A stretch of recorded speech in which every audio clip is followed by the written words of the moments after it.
I thought my marriage was steady, quiet, almost boring, but safe enough to trust. I lived inside that safety like a locked room with no windows. Then one ordinary Tuesday, a number shattered everything I believed. A charge appeared on my bank app from Evergreen Summit Hotel. $689.40.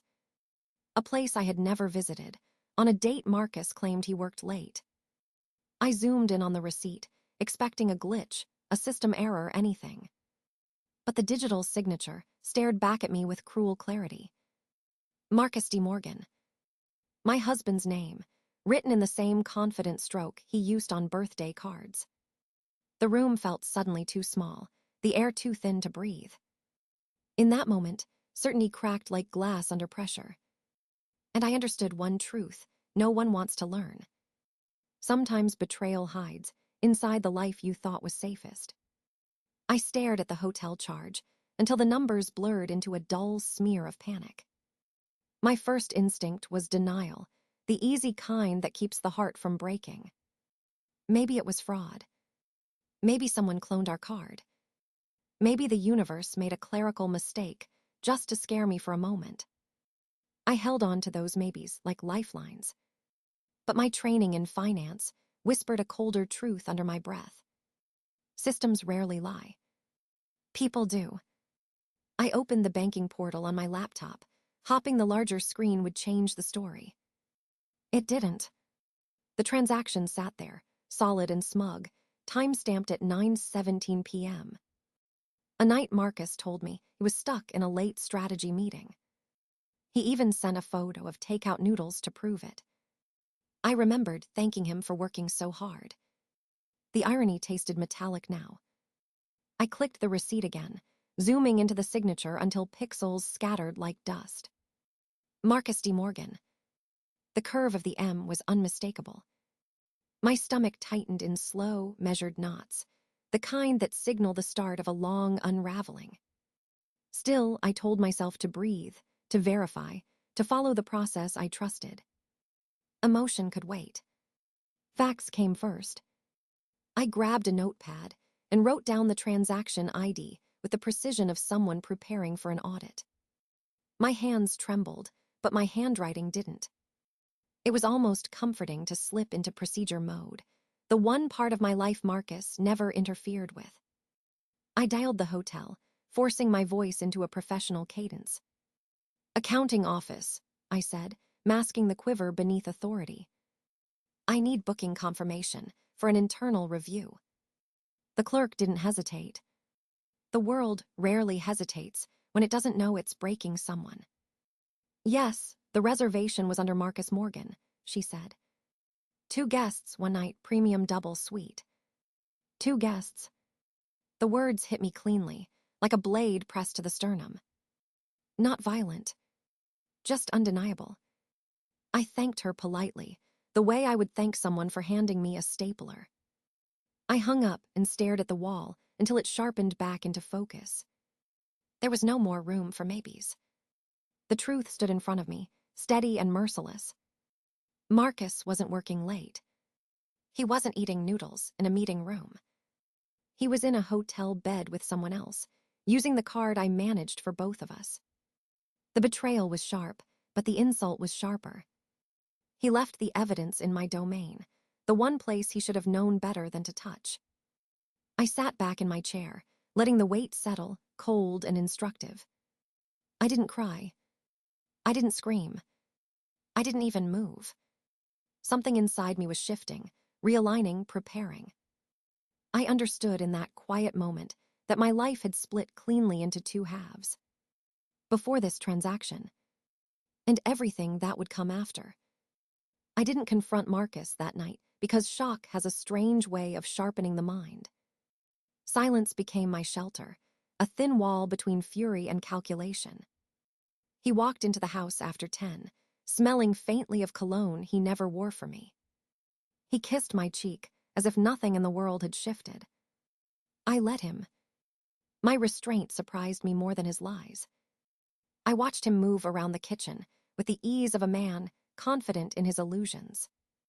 Every gesture felt rehearsed, practiced, borrowed from an older version of our marriage. I realized then that he depended on me far more than I ever depended on him. Not for love, for structure, for the quiet management I provided without complaint. I handled the bills, the schedules, the insurance forms, the 1,000 invisible chores. He just lived inside the system I built. And now he had corrupted it with a single signature. I sat at the dining table later, listening to him shower upstairs. The running water sounded like a confession he didn't know he was making. I opened my laptop again, steadying myself with the glow of the screen. Numbers didn't lie. Trails didn't disappear. Transactions always told the truth eventually. I downloaded 3 months of statements from every account linked to us. I sorted them by date, then by vendor, then by frequency. Patterns emerged like bruises forming under the skin. Unexplained fuel charges. Restaurant bills far from his office. Subscription payments to services I had never heard of. I moved methodically, building a timeline without emotion. Every line item felt like a stitch being pulled loose. I created folders, labeled them with neutral titles that hid the storm brewing inside me. Receipts. Statements. Cross-checks. I saved screenshots of the hotel invoice and the email timestamp. I backed everything up twice, once on a drive and once in the cloud. My hands worked as if they had practiced this 100 times. As if some part of me had always known something was off. I opened a new spreadsheet and began creating columns. Date.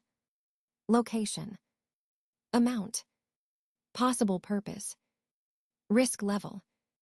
Each row grew heavier than the last. I noted the moments he claimed late meetings or out-of-town lunches. The data contradicted every one of those stories without apology. I paused only once when a charge at a small wine bar appeared. A place we used to go before our marriage settled into quiet routines. The sadness flickered, small but sharp, then vanished under the next discovery. This wasn't only infidelity. This was financial misconduct, calculated and deliberate. He had used shared assets to fund a separate life he never intended me to see. I leaned back, letting the truth settle into my bones. There would be no shouting match. No tearful confrontation. No desperate demand for explanations he wouldn't give honestly. I was done asking for clarity from a man who dealt in shadows. If he wanted secrecy, he had chosen the wrong opponent. Because I understood systems. I understood evidence. And I understood that the path ahead would require precision, not emotion. I closed the laptop gently, the way you close a door you never plan to open again. I began the next phase with deliberate patience, knowing timing would be everything. Rushing now would spoil the plan, reveal my hand too early. I set up a secure email account under a neutral name. I drafted messages to the internal audit team without signing my real identity. I hinted at irregular expense reports, careful to remain vague but credible. The goal was to plant curiosity, not alarm. Meanwhile, I monitored our home network for legitimate ways to archive communications. Marcus never suspected I could access the digital traces he left behind. I installed software that logged emails without interfering with his work. Everything he sent or received was automatically copied to a secure folder. Each new message from Elise became potential evidence, every misstep documented. I let him continue, believing his secret life was invisible. The first mistake came on a Tuesday afternoon. Elise replied to a message she meant for Marcus alone. Her email contained a PDF attachment labeled incorrectly. I opened it and froze. It was a hotel invoice from the weekend he claimed to be at a conference. The hotel's name matched the charge that started everything. And it confirmed the presence of 2 guests, just like the receipt I had first found. I made multiple copies of the attachment, time-stamped and secured. This one misstep became the linchpin of the case. I reviewed previous data to see patterns, double-checking every date and amount. All inconsistencies pointed in the same direction: deception and collusion. I labeled each item clearly, creating folders named for clarity, not emotion. By the end of the week, I had enough documentation to begin the formal process. But I didn't stop at just digital evidence. I traced payment methods, cross-referencing credit card usage with company reimbursements. Every transaction told a story that Marcus and Elise could not explain away. I compiled screenshots, PDFs, and spreadsheets into a central repository.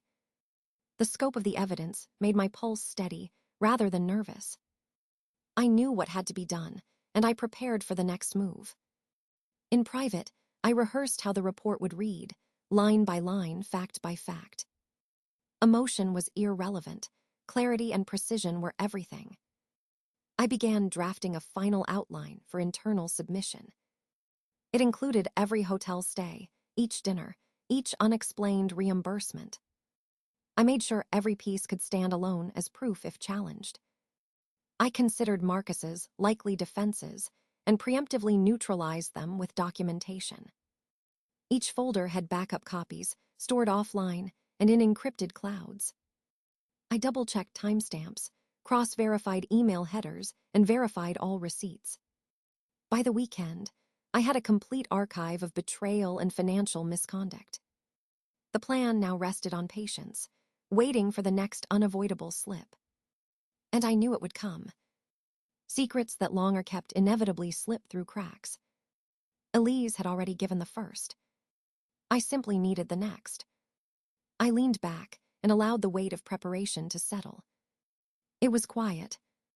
It was controlled. It was all mine to manage. I smiled briefly, knowing the next move would be decisive. Every action from this point forward would be guided by evidence, not emotion. And Marcus and Elise had no idea I was ready to strike. The trap was set, and the pieces were in place. All that remained was to wait for the final misstep. I initiated the next phase with the calm precision of someone following a familiar blueprint. I organized the evidence into a final dossier, polished and irrefutable. Every document was labeled, scanned, and indexed for quick reference. I prepared a cover memo that explained the scope of the misconduct without emotion. The facts spoke loudly enough on their own. On Monday morning, I scheduled the report to send at 8:00 a.m. sharp. I addressed it to the CFO, the legal department, and the internal audit director. The timing ensured it would land just as the workday began, impossible to ignore. When the clock hit 8, the email left my outbox with a quiet finality. There was no thrill, no rush, only a steady certainty that the truth was on its way. Within minutes, confirmation receipts appeared on my screen. I sat back and watched the ripples begin. By 9, Marcus called me, his voice tight and forced. "Something's wrong with my email," he said, pretending confusion. I responded with neutral calm, offering no clues. He left the house in a hurry, not knowing the avalanche that awaited him. At 10, I received a brief message from the audit director requesting clarification. I replied with attachments, timelines, and cross-references already prepared. By noon, Marcus had been escorted from his office for an internal review. I imagined him walking through the lobby, surrounded by colleagues, suddenly avoiding eye contact. His confidence would crack first, then his certainty. At 2, legal requested a secondary set of verification documents. I sent everything without hesitation, each file named with clean, professional clarity. The trail of misuse was undeniable, connecting personal indulgence to company funds. There was no narrative he could spin to survive it. Around 4, Elise's name appeared in an internal memo forwarded to me anonymously. She had been reassigned immediately, her access revoked, her badge disabled. The company moved fast, faster than I expected, but not faster than the truth. Later that evening, news outlets began sniffing around for comments. A whisper of corporate scandal was enough to attract attention. Marcus's network of allies dissolved almost instantly. People who once praised him now stepped away, quietly and efficiently. His reputation didn't just fall, it imploded. Meanwhile, I remained silent, letting the process unfold without interference. There was no satisfaction in his collapse, only closure. He had built his lies on the foundation I managed, and the structure finally failed. That night, the house felt strangely peaceful, as if the walls themselves understood. I reviewed the final audit notice sent to him, marked urgent and confidential. It confirmed suspension, pending further investigation, and potential legal action. The words were clinical, cold, and exact, everything his choices had earned. I closed my laptop slowly, absorbing the calm settling around me. The consequences were no longer mine to manage. They were his, wholly and completely. And for the first time in a long while, I felt the slightest hint of freedom. Marcus called that evening, his voice tight, desperate, almost pleading. "Julia, what have you done? This is destroying my life." I listened quietly, letting the silence stretch between us like a canyon. "I didn't do this," I said simply. "You did it to yourself." He laughed, bitter and hollow, trying to reclaim some fragment of control. "Everything you sent, the emails, the files, it's sabotage." I let him speak, letting the accusations tumble out unchallenged. Because the truth didn't need my defense. By the time he paused, I was ready. I told him Elise had already signed a cooperation agreement. She had given a full account, verified and documented, protecting herself in the process. He went silent. I could hear the blood rushing in his ears through the phone. She turned on me," he whispered, disbelief lacing every word. "Yes," I said, cold and precise. "She protected herself by exposing everything you tried to hide." I didn't flinch when he started shouting, blaming me for orchestrating the entire downfall. I stayed calm, letting each word sink into the emptiness between us. Then I told him about the report, the time-stamped emails, the hotel invoices. Every transaction he thought was secret had been recorded, categorized, and submitted. Marcus's voice cracked. You set this up from the beginning." "No," I said. "You set it up by lying. I just followed the evidence." He tried to argue, to twist the story, to reclaim some narrative. I refused to engage. His control was gone. Elise had chosen survival over loyalty, and he had no shield left. I heard him collapse in despair, the kind that makes a man feel small, exposed, and powerless. I hung up the phone slowly, savoring neither vengeance nor triumph. It was simply over. Later, I placed the final folder on the dining table. It contained every piece of evidence, organized and ready. I watched him pick it up, see the files, and falter. He read some, skimmed some, then threw it down in frustration. Rain began falling outside, cold and relentless. Marcus stood by the window, drenched in regret, silent. No words could fix what had been broken. No explanations could repair the trust he destroyed. I walked past him, collecting my own composure like armor. He had nothing left to fight with. Nothing left to control. The house echoed with the sound of rain on glass, mirroring the collapse inside him. I closed the door behind me and let him be with the consequences he created. It was final. He had lost everything, not through my actions, but through the choices he made. I sat in the living room alone, breathing quietly, letting the calm settle. No anger, no desire for revenge, only clarity and freedom. The chapter had closed. Marcus could not touch this life anymore. I had reclaimed everything he tried to steal with lies. And for the first time, I felt fully, entirely untethered. I allowed myself a small smile, the kind that comes when a storm has finally passed. The future was mine, and I intended to live it entirely on my own terms. The next morning, I received the official termination email. Marcus was gone from the company, stripped of title, access, and influence. I read it carefully, savoring the clinical precision of every word. No emotion, no embellishment, just facts. The storm was over. I stood in the quiet house, alone, and felt the space stretch around me. It had always been mine, but now it felt fully reclaimed. I collected the remaining documents and backed them up one last time. Every trace of the past meticulously organized, then safely stored. I activated a new credit card in my name only. Julia A. Morgan, fully responsible, fully independent. It felt good to hold something that bore only my name. I sipped my coffee slowly, letting the warmth remind me of calm control. There was no urgency, no fear, no lingering anxiety. Everything that had weighed me down was gone. I began clearing the house, removing items that belonged to him. Every object, every trace, a reminder of dependency I no longer needed. I sorted photographs, letters, and mementos into a single box for closure. Then I stored it away, untouched, a past preserved but powerless. I opened my laptop and checked the news. Articles about corporate scandal and Marcus's downfall dominated headlines. I scanned them quickly, then closed the browser. It no longer concerned me. The world had witnessed the collapse, but I had lived it quietly. I started drafting a speech for a women's leadership conference. I wanted to share my story, the lessons of power, autonomy, and vigilance. Every paragraph emphasized clarity, strategy, and personal strength.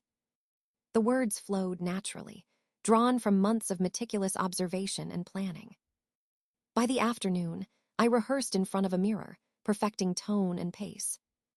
The applause I imagined was for survival and mastery, not revenge.